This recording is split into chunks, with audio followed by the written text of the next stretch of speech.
दोस्तों नमस्कार। आज यूपी विधानसभा की बात करेंगे। यूपी विधानसभा में चुनाव प्रभारियों के लेकर बात करेंगे। धर्मेंद्र प्रधान को भाजपा ने चुनाव का प्रभारी बनाया है। उसके साथ साथ यूपी चुनाव के लिए सरोज पांडे, अर्जुन मेघवाल समेत ऐसे 7 लोग को सप्रभारी बनाया गया। सरोज पांडे का जिक्र इसलिए करना पड़ा क्योंकि पिछले 12 महीने से सरोज पांडे के पास कोई काम नहीं संगठन में। क्योंकि राज्यसभा सांसद बनने के बाद वो लगातार महाराष्ट्र की प्रभारी रही। महाराष्ट्र की प्रभारी बनने के बाद वो खाली है। खाली का बोलने का मतलब इसलिए क्योंकि संगठन ने उन्हें कोई काम नहीं दिया। राष्ट्रीय महासचिव के साथ बाकी लोगों को कंटिन्यू किया गया था, लेकिन सरोज पांडे को कंटिन्यू नहीं किया गया था। इसलिए हमें खाली शब्द का यूज़ करना पड़ रहा है।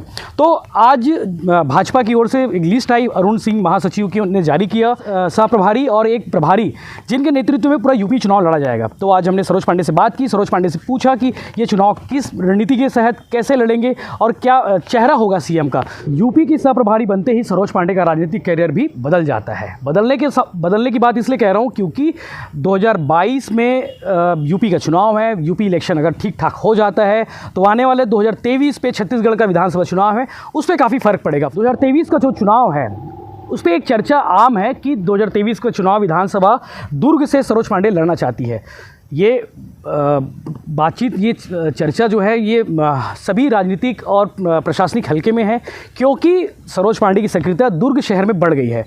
दुर्ग शहर में इसलिए क्योंकि वो 10 साल मेयर भी रही, तो दुर्ग के कोने कोने वार्ड से परिचित है, हर एक व्यक्ति से परिचित है, हर एक महिलाओं से परिचित है, उनका काफ़ी जुड़ाव भी है। तो वो दुर्ग शहर भी एक उनके लिए सेफ सीट है। इसमें विधानसभा चुनाव क्यों लड़ना चाहती सरोज पांडे, इसके पीछे भी कुछ रीजन्स है। रीजन्स में पहला सबसे बड़ा रीज़न अरुण ओरा आता है। कभी सरोज पांडे अरुण ओरा खिलाफ मुखर नहीं रही और कभी अरुण ओरा सरोज पांडे खिलाफ मुखर नहीं रहा। हालांकि इस बार सरोज पांडे मुखर होकर सामने आई हैं। उनके कार्यकर्ता आए हैं, वो कभी सामने नहीं आई अभी फिलहाल, लेकिन उनके कार्यकर्ता आए हैं। चूँकि अरुण ओरा खिलाफ में प्रदर्शन करना, अरुण ओरा का पुतला फूंका जाना, ये सब इंडिकेशन है 2023 में अरुण ओरा वर्सेस सरोज पांडे। हालांकि ये बोलना भी सही नहीं है कि अरुण ओरा वर्सेस सरोज पांडे, क्योंकि अरुण ओरा का कद अलग है और सरोज पांडे का कद अलग है। तो ये भी इंडिकेशन है कि 2023 में चुनाव लड़ सकती है। दूसरी बड़ी वजह ये है कि सरोज पांडे की सक्रियता जो दुर्ग शहर में अचानक बढ़ी है। दिवाली के समय में वो कुम्हार के पास दिए लेने चले जाती है, बारिश के सीज़न में वो भुट्टे वाले के पास भुट्टा भूनने चले जाती है। ऐसे हर एक छोटे बड़े कार्यक्रमों में उनकी सक्रियता बढ़ गई है। तो दूसरी बड़ी जो रीज़न है ये भी है।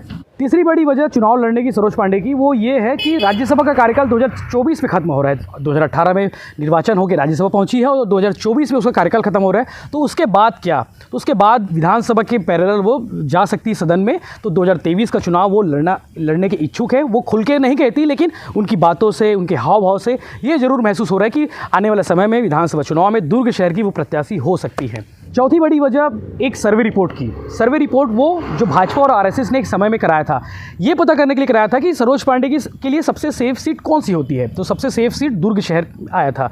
पहले नंबर पर दुर्ग शहर था, सेकंड नंबर पर वैशाली नगर और थर्ड फिर दुर्ग ग्रामीण और चौथे नंबर पर भिलाई नगर। चूँकि भिलाई नगर में इसलिए सरोज पांडे का इंटरेस्ट नहीं रहता, कभी न कभी वहाँ के कार्यक्रमों में खुल के सामने आती है, ना ही वहाँ राजनीतिक कोई बैठक या फिर कोई कार्यक्रम करती है।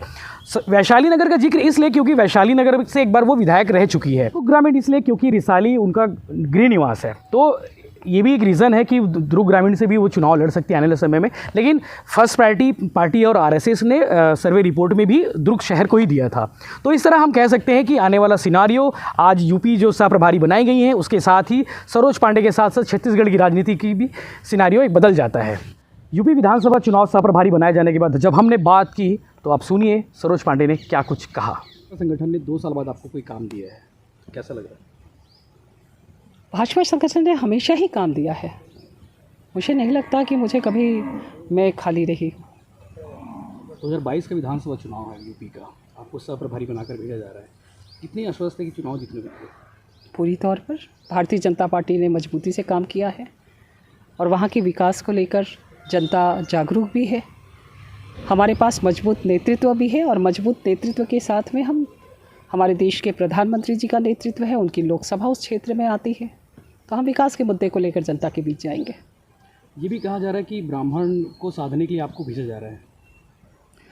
भारतीय जनता पार्टी ने जाति की राजनीति कभी नहीं करी है, इसलिए हम मानते हैं कि वहाँ पर जो भी विषय होगा वो विकास का ही होगा।